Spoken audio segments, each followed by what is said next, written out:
So it's actually taken a while to fully click, actually. Well, I did actually understand it, and I did get this, but I've just been sat here now, and then I suddenly got a little bit more of a, that's significant. I knew it was significant, but it didn't really click in my mind that, no, that is significant in the way that, I didn't actually click onto how significant it was in connection with what's happening now with all this Priti Patel legislation and Public Order Act 2023 and the whole situation with the terminology of peaceful protesting.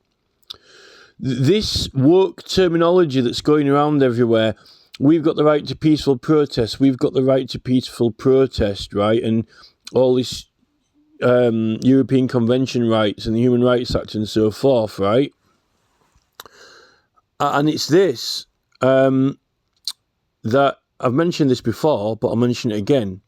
So, back in the miners' strike, 1984 to 1985, right, the United Kingdom's miners' strike, this was the main miners' strike, right? So they were all kicking off like this, weren't they? And they were also doing the picketing and everything like that. But picketing is more formally known now as a grievance with an employer, right? Not actually against the government. Although Arthur Scargill and all the people in the Labour Party higher up were trying to get action from the government. But the thing is, they didn't have the internet back then, and there weren't that many books out published, and all this legislation, it was difficult. You didn't have Freedom of Information Act, and it was hard to find obscure laws. But they had the Tumultuous Petitioning Act, 1661, was still in force. It's actually a law of England still in effect. Now, the government knew about this act because it's modified in a 1967 Criminal Law Act, which is important. But when they modify it, there's a very, very strange modification. It's modifying something that cannot be possible, because it is modifying something from something to something which was already at something. So there's something strange going on there.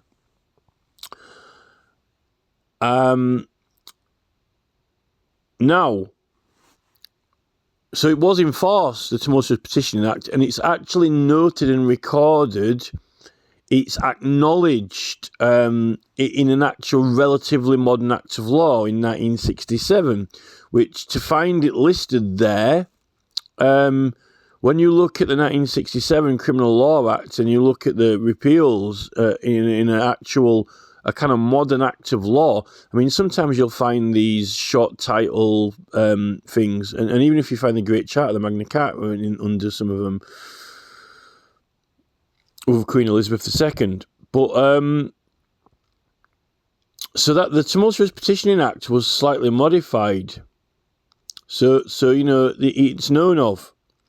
Now, fast forward a bit from 1967, when there's some activity going on with it. But there's activity going on with it in relation to when is the matter raised and drawn attention to?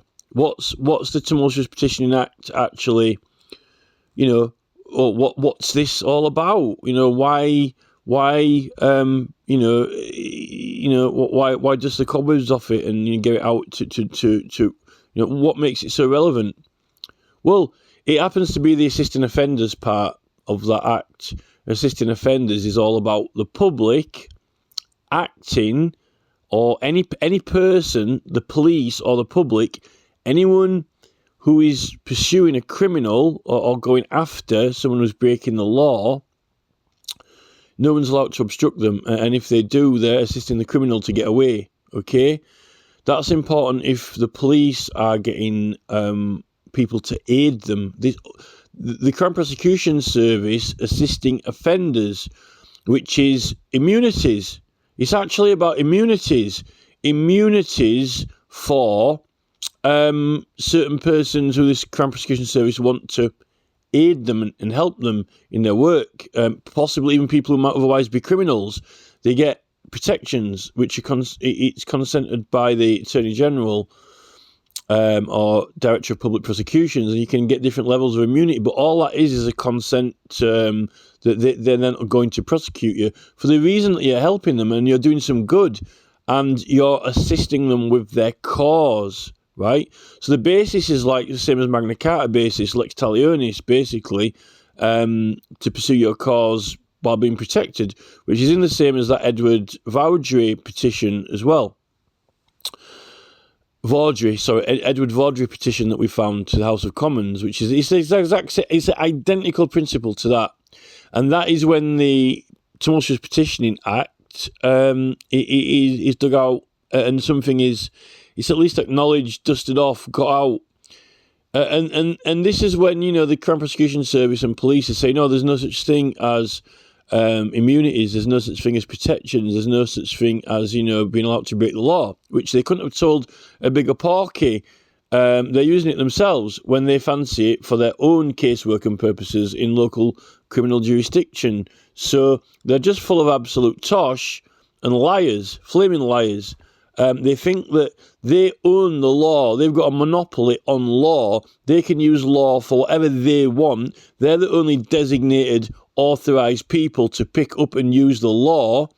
Yet, we can for national matters of great importance. And that's the difference. And that is the problem with the CPS since really around this time. Because it's not until 1985 when they appear. So it very neatly and perfectly ties into the disappearance of the Tumultuous Petitioning Act, the formation of the Crown Prosecution Service, and their monopoly on law and order, even more so than after Sir Robert Peel formed the Met Police and Parliament burned down and we lost a lot of those House of Commons petitions, and you've got this, in fact, what do you call him, Sir Thomas Erskine May, when he wrote his book on guidance to the use of Parliament, So 1984, the Tumultuous Petitioning Act was in force. Now this means that you're not allowed to, this is like William Penn and William Mead stuff really, you're not allowed to consent or agree on matters of church, state or law. You're not even allowed to agree to it. It doesn't have to even be put in writing. So that means that when the Tumultuous Petitioning Act is in force,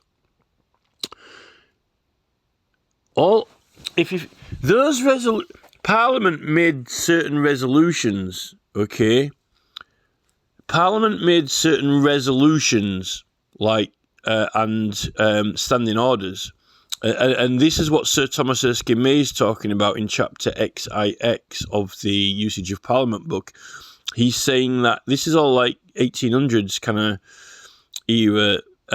He's talking about, petitions must be in writing, cannot have any evidence annexed to them, drafted out with the prayer part at the first part, and then, and all the this is his guidebook, though. This is Sir Thomas Erskine May's guidance. It's not even legislation. Now, there are some standing orders that are being put through Parliament, and there are some resolutions. I've asked Parliament to publish them all and make a full comprehensive list of them and put them on the petitions site for legal purposes. So we can see them all together, all these resolutions. How fit petitions are to be received, which actually means how eligible the writing is, not Parliament picking and choosing what they want to let you raise a case with or not, because you wouldn't have the right to do it then. You wouldn't have the right to petition on any subject you want, being the subject that you are a subject and you are the subject and you speak this. You are the subject and you speak the subject.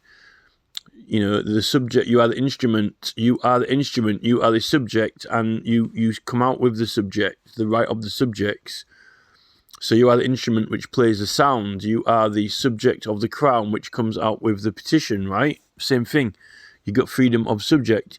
So if they got those resolutions, right, to say that if Sir Thomas Erskine May's resolutions were the petition has to be in this particular form and this particular manner, right, why is it that the Tumultuous Petitioning Act 1661 is legislating that, petitions or addresses to either of houses of the Parliament or the King can be, it doesn't have to be in consent by writing, it can be by other consent, like by word of mouth or other consent, which means like, if everyone does verbal agreement, verbal contract, or raise your hand or nod or whatever, tie a red ribbon around you, put a rosette on, or something like that, right? Everyone wearing a red rosette, supports the petition or whatever. You could do that in the Act, legislates it in law, for matters of church, state or law, which are addressed to either houses of Parliament or the King by written or any other consent, right? But you're not allowed over 20 people unless you get permission through the courts. Now, this is the thing that I'm really interested in when it comes to pamphlets and leaflets and things like that, right? Which is that,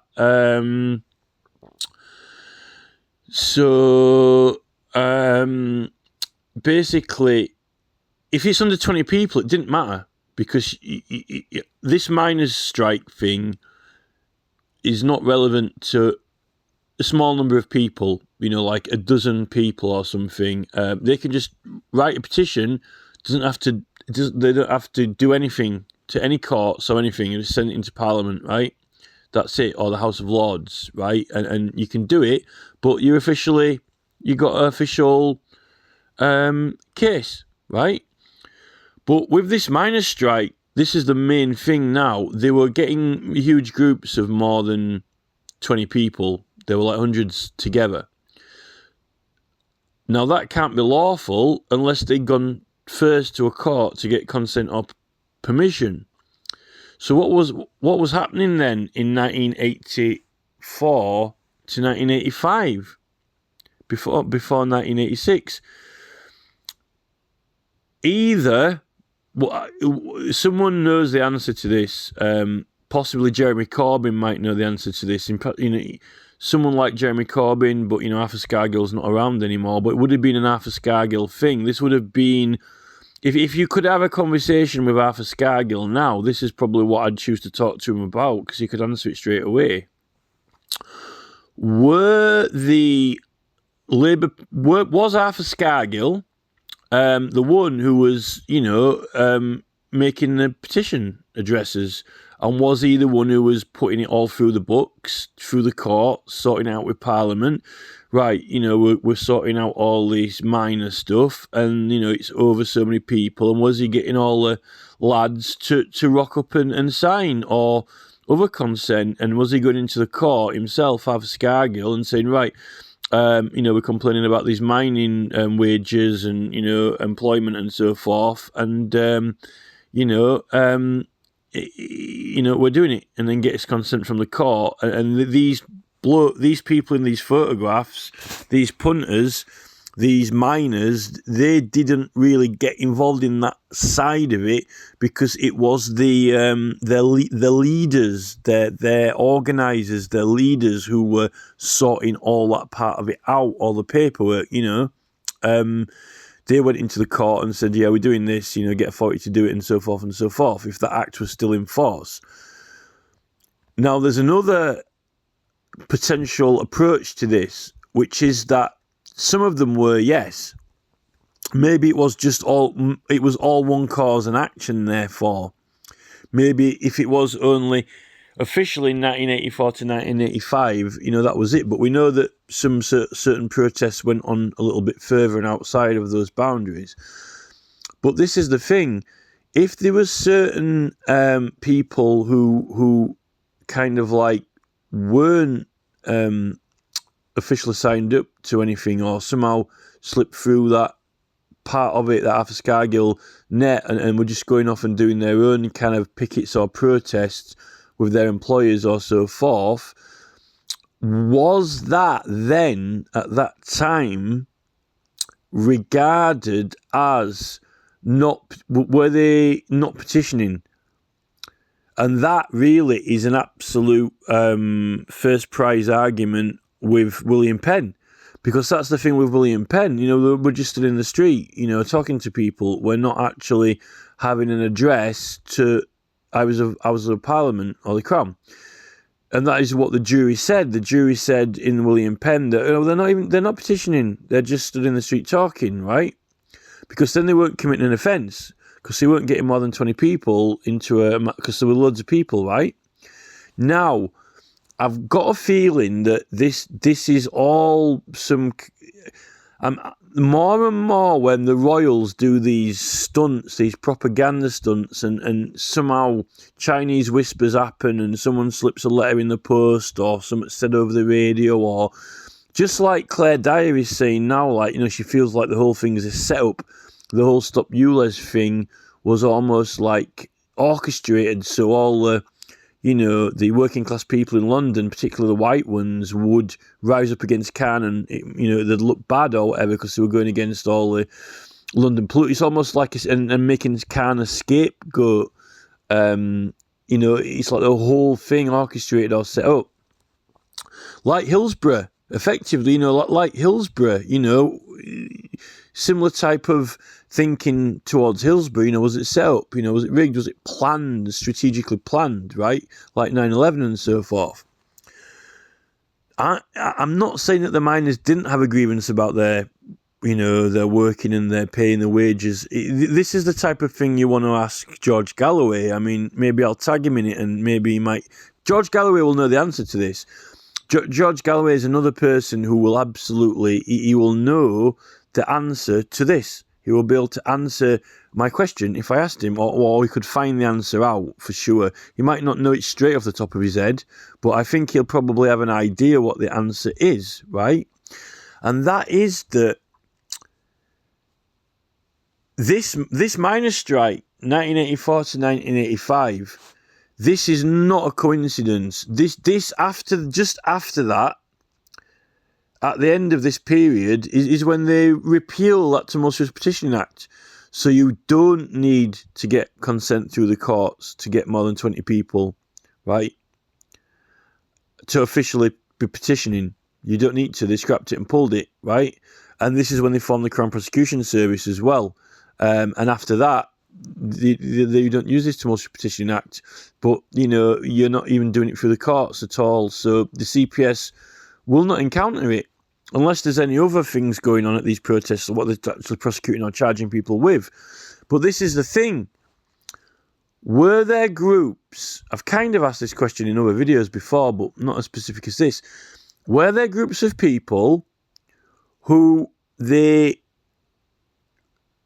regarded that these people are not petitioning either Houses of Parliament or the King officially?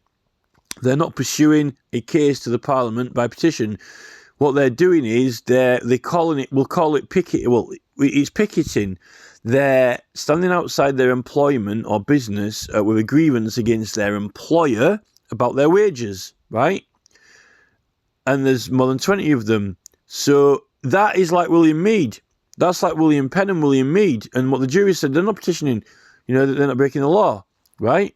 Because if they're not petitioning, then they're not breaking the law, because they're not doing anything, so they have to get consent, even if it's a large group of people, like 100. So this is the thing. It's classic William Penn, William Mead is this, and I didn't realise that that case is just fits into it all.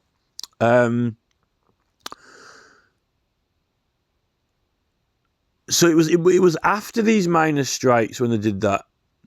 Now, did all these miners get prosecuted for like what William Penn and William Mead did? A tumult.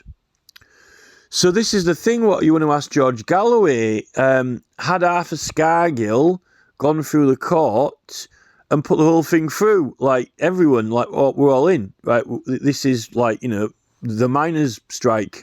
This is it. Like, everyone is in, right? And put it through, like, we're all in, and then, sign up, Arthur Scargill's thing, right? Is that what they did? And if he did, that is something to look for. That might be the last.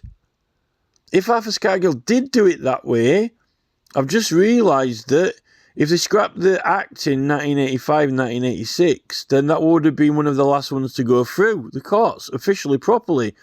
It would be the case of cases. Because if Arthur Scargill or whoever, one of the Labour Party people, right, if they did go to the court and get consent for the whole thing as one thing, right, which would cover everyone, like, you know, who's got a fucking red, you know, maybe this is the Labour Party, you know, maybe, you know, or did they manage to do it as the party, you know, because the Labour Party are already, did they do it as a party political cause? But still, a party political cause that is gathering loads of people in the street, you'd have thought still, there's still, or MPs are putting, if it's MP surgery and the MP's representing them, still, you still present your MP with a case, don't you?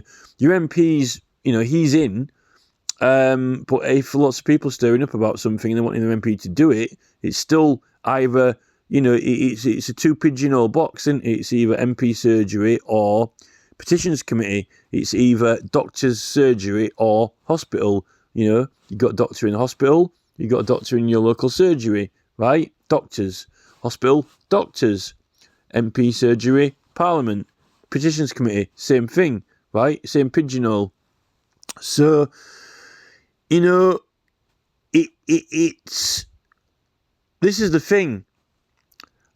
Is there a case on record somewhere around 1983, 1984, 1985 for the miners' strike to get consent for under the Tumultuous Petition Act? And what were the consents they got? Did they get acknowledged immunities? Did they get the immunities acknowledged? Was it mentioned in the discussion? Was the parliamentary privileges acknowledged? Or did the people who turned up at the court and sorted it out, Scargill or whoever, I'm just using his name because he's the only one that I know, or similar, someone in and around Scargill, did they sort all that out and then just, all the punters go get the lemonade and biscuits, and, see at the Working Men's Club? Did they could have had some, a note, like a clipboard on the table when you come into the Working Men's Club, everyone just sign it or whatever. There will have been a lot of that. I don't know anything about it because, I was around at that time, but I was only little, but I know what Working Men's Clubs were like because I went to Working Men's Clubs, they were... There was a lot more of that political involvement in them when you went to Working Men's Club because you got these Labour clubs and Liberal clubs, haven't you? Now you still got Conservative Club. It's the Conservative Club.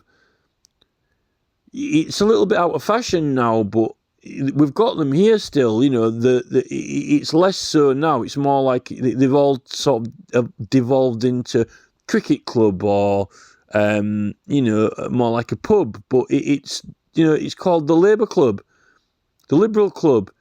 If it's a pub that serves drinks and has got a bowling green, it's a Liberal Club. It's politics.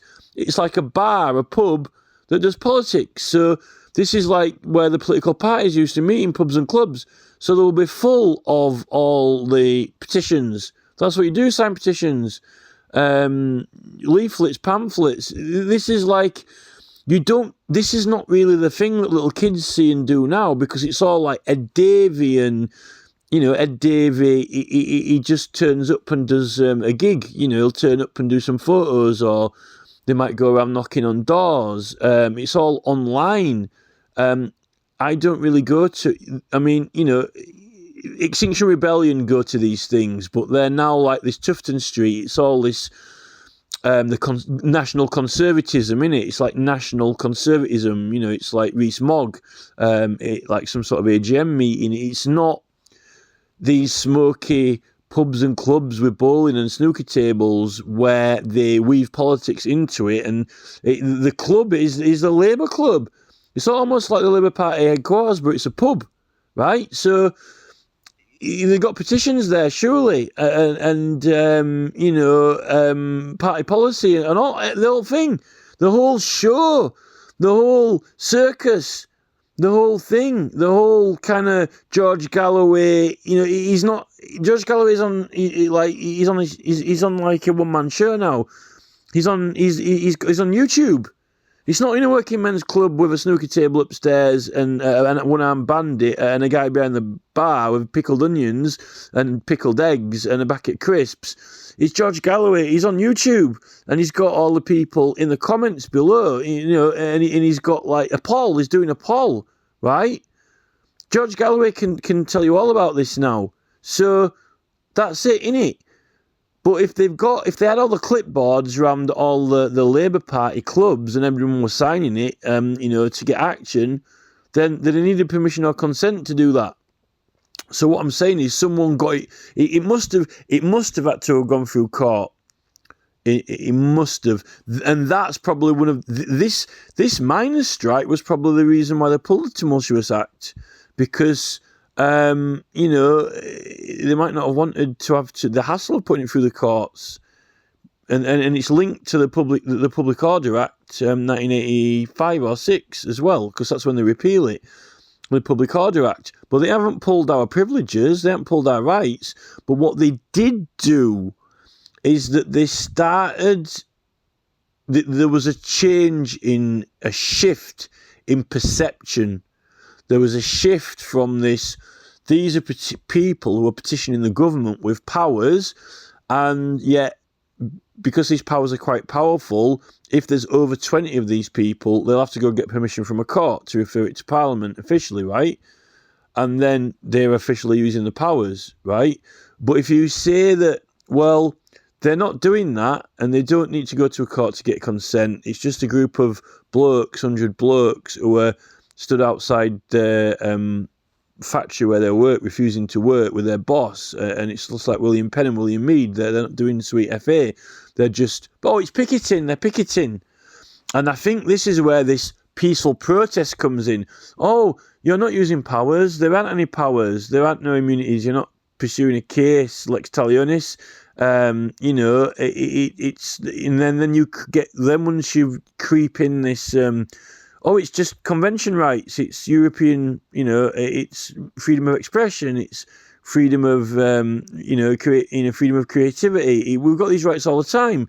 You can just go down the park and, protest outside the ice cream van or whatever. This is just, it's peaceful. We're peacefully protesting, this is it. And I think after that, that is when the right to petition must have just slipped the mind, with the act gone, because you knew you were on the money if we weren't allowed to do it. It's still questionable whether or not the 1661 Act was even against Magna Carta, But the thing is, you definitely had the immunities when you had 20 people, and you definitely had the immunities when you were doing it. That's the thing that I don't think they worked out. This is what William Penn was talking about when he was on trial. He's like, well, the Great Charter, but what they did is they put a cap on how many people can do it without consent. And I think that is because if you've got 20 people or a few people, you're almost kind of like equal to a jury, right? And it's like,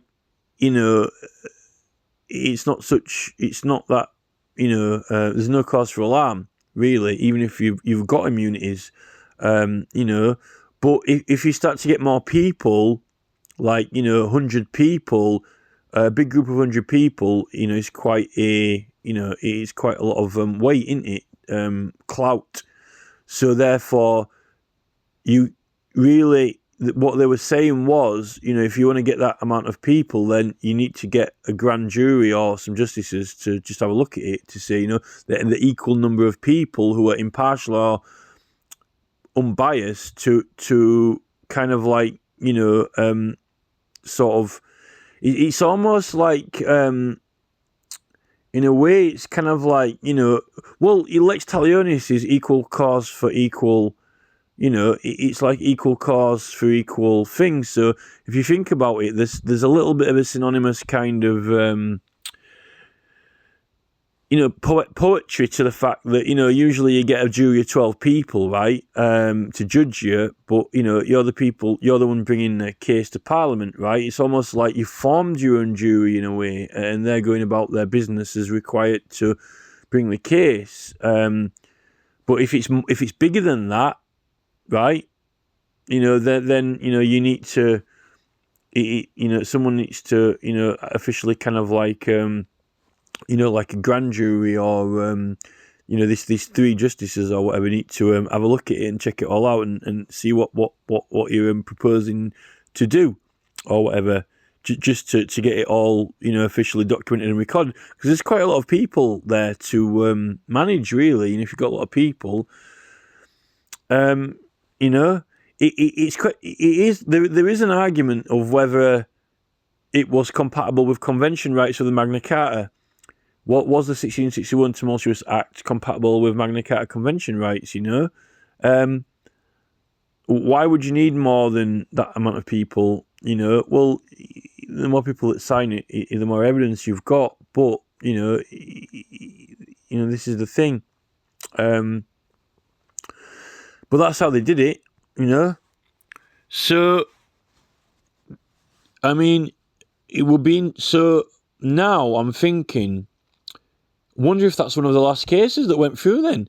There's got to be some of those minor strike cases that went through because they would have had to... Someone... Either they treat it like William Penn and William Mead, like, the jury said they're not doing a petition, they're just, and then they started to call it, it's picketing, right?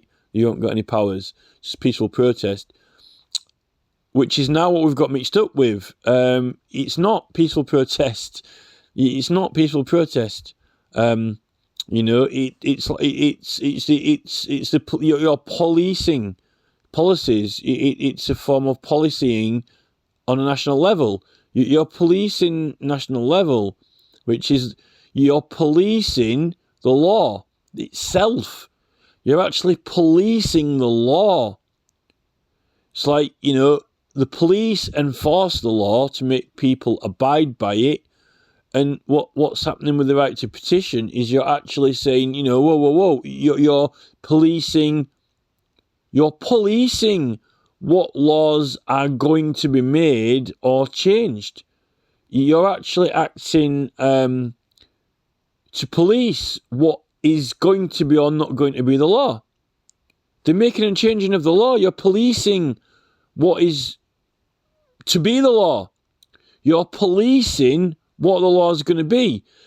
What you're doing is the government are doing this or that, and then you're like, whoa, like blowing the whistle in the street, do, like blowing the whistle, just Keir Starmer's trying to, make assisted suicide lawful. You're like blowing the whistle in the street. It's a whistleblower. It's like, whoa. Someone's robbing a bank. Oh no, Starmer's trying to, make assisted suicide legal. Where's the air raid siren? That's actually it. That's what you're actually doing. And that's another thing they did to us, the war, getting us all inside those things, like when the bell rings, that's another form of psychological conditioning and abuse and so forth. There's so much symbology tied into the whole thing, and everywhere getting bombed. All these past and previous wars are starting to look dubious now, in both sides benefiting, just like Putin now. All the sides are going to be benefiting from the rebuilding of Ukraine. And you get people like Boris Johnson who are just, going along with it,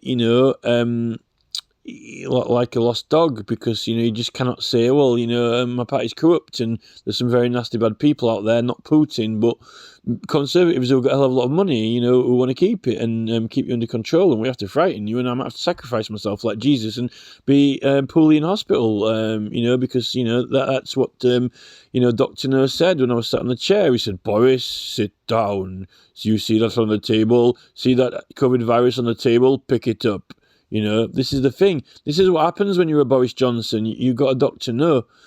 this is the thing, giving you your orders, stand up, stand for Parliament, Boris, stand for Parliament, this is it, yes, master, this is the thing, with Johnson and Sunak, David Cameron, you're next. You have disappointed me, Mr. Cameron. You'll stand down.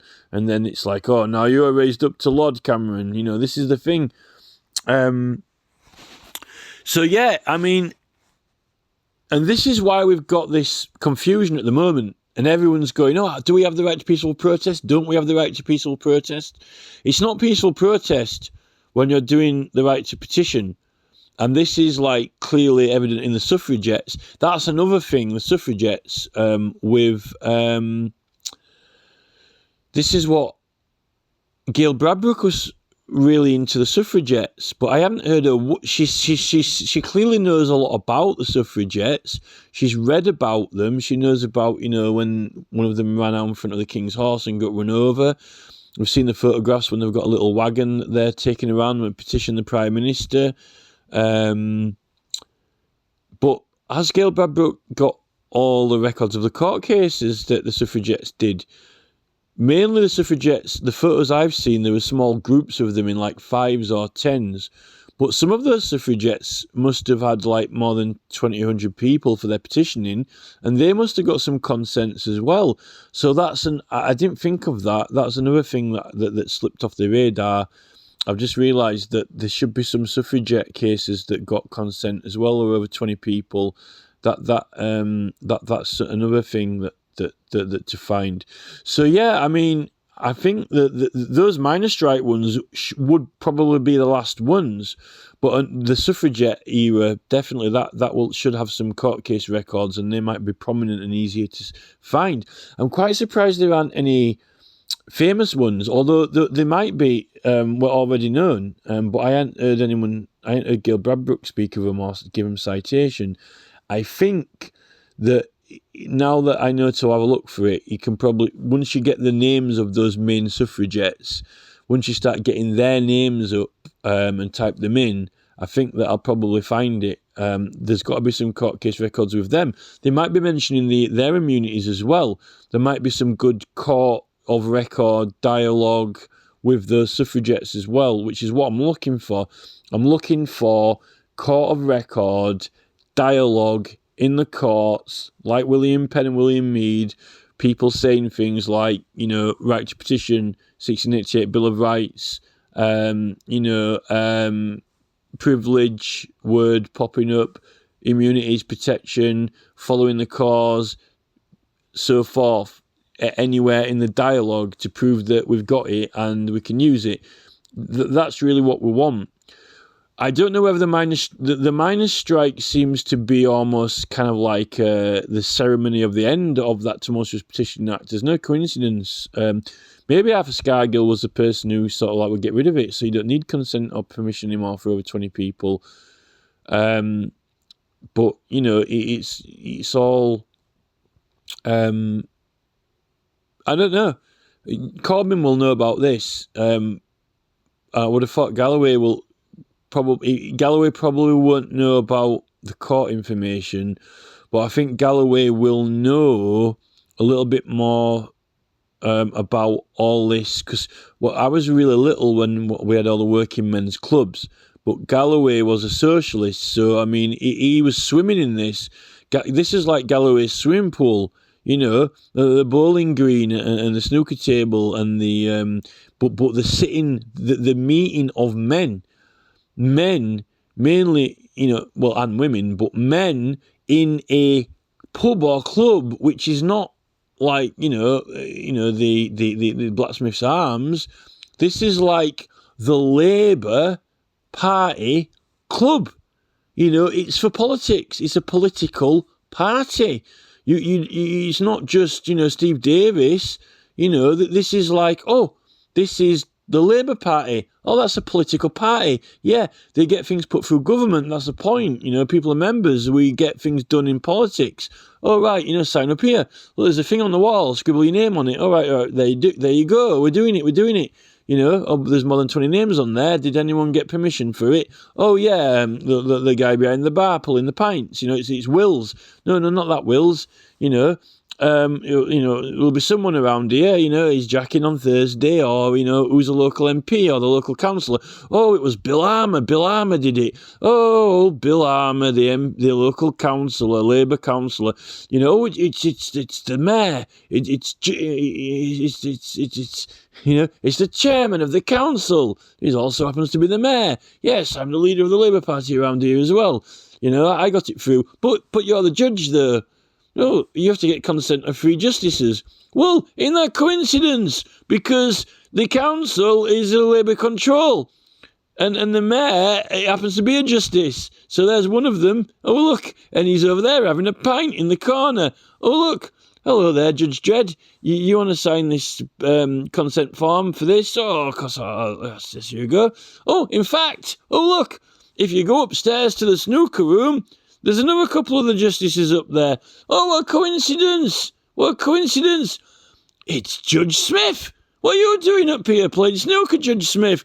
Oh, I'm just in my Labour club playing snooker. After all, I'm a prestigious member of the Labour Party around here. Oh, what coincidence! What coincidence! I got this petition here. I need it signing off by 3 justices. Do you happen to... there's 2 signatures. You know, is this ringing any bells for George Galloway? Is this ringing any bells for Galloway? You know, does anyone actually know what went on with these petitions? You know, does that mean that we've got immunities now, Your Honour? Oh, there's someone having a fight outside. Oh, there's someone beating his head around there with a cricket bat. It's the policeman. You know, he's trying to stop me getting signatures. He's a Tory cop. He always trying to get these signatures from these people in the street, and he's trying to take my notepad off me. So I'm defending myself. You know, just get the justices down. Get the justices down. Have you signed this petition to give them the consent to pursue getting these signatures from these persons? Why is this policeman intervening in their pursuit of their signatures in the middle of the street? You know, this is the thing. I mean, either that or there were people in the know, you know, like there were, you know, certain councillors, certain MPs who knew certain things, and then the rest of the party, the rest of the sheep, or whatever you call them, you know, the rest of the miners were left in the dark, you know, Cluedo, and they weren't actually quite exactly sure what they were doing, just some sort of picketing or whatever, you know, get 50 lads and go turn up down there and get chucking bricks at the bus, you know, like, well, what we're doing, it's just picketing, you know, don't need to know any more than that, you know, don't need to know any more than that. Like at Hillsborough, it's just get through the fence. You don't need to know any more than that. You know, it's 10 minutes later, everyone's crushed to death or something. You know, this is the thing. So suffragettes will be a good research for court cases, and also the miners, for sure. And the miners are going to be the last ones. So that's what I want to find. But this kind of thing really is 85. So I mean, all this is when I was little. You know, all I remember is smoke filled working men's club, and a bowling green, and a dartboard, and a one-armed bandit, and pickled eggs, and a snooker table. You know, oh, there's Steve Davis. You know, I don't. But that was it. You were there. You know, that was the place. You know, this is a Labour club, or if it's a Conservative club or whatever it was one or the other. But there were still a few Liberal clubs around back then for the Liberal Party. But that was a place, you know, that was, if you look, you know, it wouldn't have been just like the cricket club on the wall. You got all these cricket club, you know, all these names on the wall, all these enrolled people, chairman 1962, 1963, 1964, chairman committee members 1965, all on the freaking wall, all this stuff. Which, and then, particularly in Huddersfield, then they pull them all down. They pull the teeth out, extract all the, they extract all the pull all the Liberal clubs out and all the names down off the walls and all the memorials and that, and it's gone. It didn't exist, and that's all Labour Party. No Liberal clubs existed apparently. None of these, all those names, chucked in the skip, and that's really what they've done. But there will have been stuff. I mean, you get the bookies as well. I mean, you get all the bookies, you get all the... Because that's what they did in those working men clubs as well, didn't they? They had the bookies, they had the, put us 20 quid on, going down horse racing, it was everything, all that in there. It was like, all these horse racing odds and that on little sheets, scribble a pencil, go down the bookies or whatever. And you got all the, boarded members on the wall, all the cricket thing. But there will have also been, that is where you would have got the petitions and stuff like that. Because that's where everyone goes, all go to sign. But that's when you get all the councillors in there as well. But that's the political side of it. But it was a political... It was almost like, it's almost like go to the police box, isn't it, Doctor Who, public use, police box, but, it's almost like for getting signatures, everyone had gone, that's where you go to get something signed, isn't it? Particularly if you remember the Labour Party, if you wanted to get a signed, you turn up there, and that's what it's there for, But then again, I suppose it would have been like they've got the leaders, if it weren't something that the leaders, supported, or the Bill Armour. If Bill Armour's not behind it, then then probably they'd have that's how they organised. That's how they operated, isn't it? That's how they operated. This is the old Galloway legacy. This is it. This is like how do you politically manoeuvre? How he's got how do you shift your troops and your unit, get it all organised? But now Galloway, well, he's got his little unit, and he's got his YouTube channel, and he's got his whatever 500,000 subscribers, whatever, all under sign below in the comments or whatever. That's he's got his got himself into Parliament or whatever. It's all virtual now. It's all online, and so forth.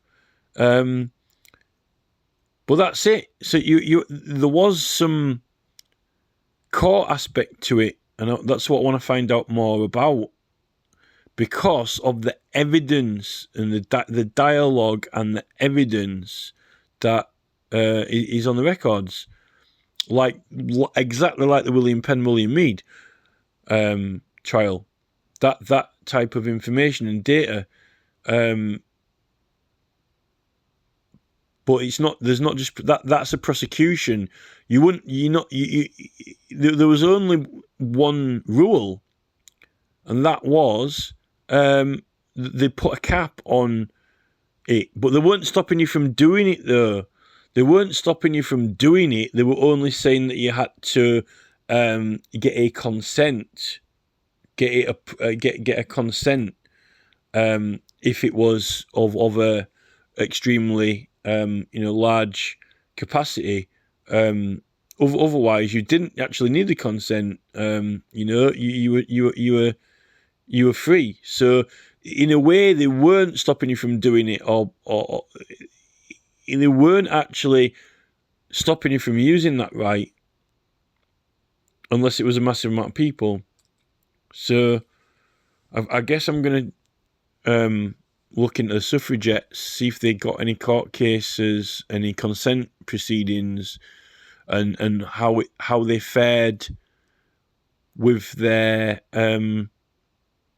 immunities, with their privileges. The Suffragettes must have been using privileges, actually. In fact, I'm quite surprised Gail Bradbrook hasn't used the word, because Gail Bradbrook's still one of these people who goes on about peaceful protest or whatever, and the convention rights and freedom of expression and so forth. You never hear her talk about the Bill of Rights, even though there's a picture of that petitioning vehicle with the suffragettes. The suffragettes must have been onto that, but I have not heard Gail Bradbrook go into the legal side of the suffragettes, only into the general the general kind of like existence of them, and the fact that, you know, they had a cause, not the law of the suffragettes or the miners. So there's two. Those are two really relevant things which that act should pop up and be extremely relevant and in use in both those both the suffragettes and in the miners' strike. That act should register somewhere and have some documents or records to do with it, and a similar thing to what is on the menu now with this Stop ULEZ thing, you know, arguments over the rights and privileges, which, you know, it seems to me that Sarah Erskine-May book could even be, that could be contradictory to that 1661 Act. If Parliament made a resolution, with Parliament's resolution, why didn't they modify the Tumultuous Act then? Why are they running the modifications from the Criminal Law Act 1967, changing from quarter sessions to court, or court to quarter sessions, which doesn't even really add up or tally up? There's something strange about it anyway, but anyway, that miners' strike definitely put an end to all that, and the court part of it. And then you got the CPS. And the one CPS don't have anything to do with that act.